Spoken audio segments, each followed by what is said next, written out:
Hello guys, it's Annie Cart again. And today guys, i-share ko po sa inyo paano pagluto ng squid ball soup.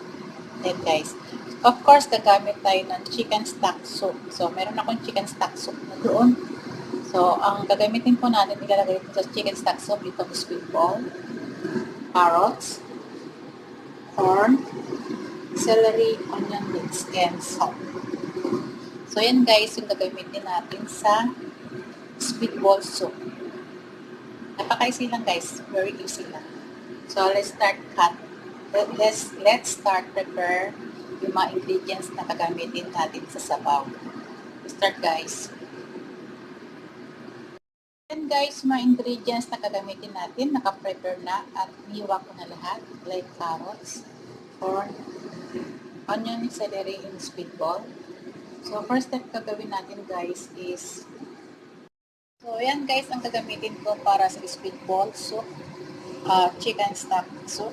So, first of all guys, ilalagay na natin yung corn. Ilalagay natin yung corn guys.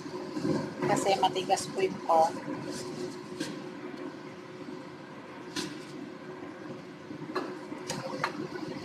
And then, tatakpan natin guys. Babalikan natin siya mamaya after 30 minutes.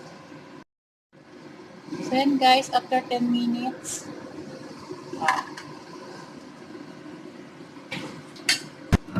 then guys, ilagay natin yung onion leeks at saka yung celery. And guys,